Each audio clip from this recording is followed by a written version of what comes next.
আল্লাহ পাক রব্বুল আলামিন 11 মাসের মধ্যে নাফরমানি করতে করতে করতে করতে যখন জাহান্নামী নিজের উপর অবধারিত করে ফেলে, জাহান্নামের আসামি হয়ে যায়, জাহান্নামী হয়ে যায়।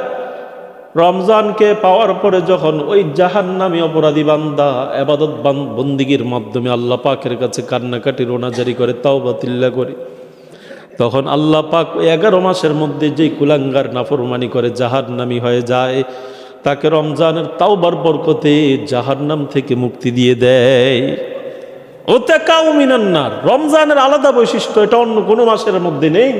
রমজানে একমাত্র মাস যেই মাসের মধ্যে জাহান্নামের আসামি, জাহান্নাম অবধারিত এমন কুলাঙ্গারকে, বেনামাজিকে এই রমজানের রোজা, আমল, তাওবা এর বরকতে প্রত্যহ প্রতিদিন জাহান্নামীকে জাহান্নামের হাজিরা খাতা থেকে তাকে ক্যান্সেল করতে থাকে, সুবহানাল্লাহ, মুক্ত করতে থাকেন, মুক্তি দিতে থাকেন।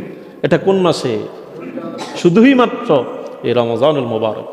এটা এই রমজানের বৈশিষ্ট্য, খুসুসিয়ত। আন আবি হুরায়রা রাদিয়াল্লাহু তাআলা আনহু আন্নাহু قال قال النبي صلى الله عليه وسلم إذا كانت أول ليلة من رمضان سفدت الشياطين ومرضت الجن।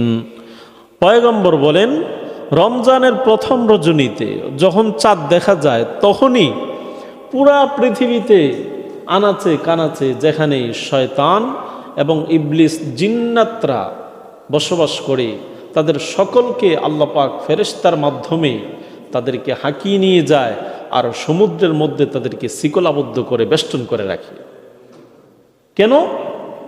হাদিসের ব্যাখ্যায় মুহাদ্দিসিনে কেরাম বলেছেন, যাতে করে এই রমজানের রোজাগুলো আল্লাহর খাঁটি বান্দারা ঠিকমতো আদায় করতে পারে।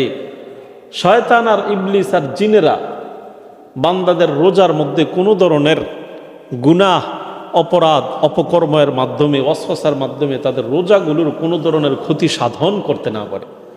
এই জন্য বান্দাদেরকে নষ্ট করার, বান্দাদের আমল নষ্ট করার জন্য যারা দায়ী, শয়তান আর জিন, তাদেরকে আল্লাহ পাক রমজানে শিকলাবদ্ধ করে রাখে, যাতে করে বান্দাদের কোনো ধরনের ডিস্টার্ব না করতে পারে। সুবহানাল্লাহ। তাহলে যে 12 মাসের মধ্যে 11 মাস শয়তান কিন্তু শিকল মুক্ত, শুধুই মাত্র কোন মাসে শিকলাবদ্ধ? রমজান। এটা কার বৈশিষ্ট্য? রমজানের বৈশিষ্ট্য। তাহলে রমজানের 2 নম্বর বৈশিষ্ট্য আমরা পেয়েছি, তাসফিদুশ শায়াতিন ওয়া মারাদাতুল জিন, শয়তান এবং পথভ্রষ্ট জিন্নাত যারা রয়েছে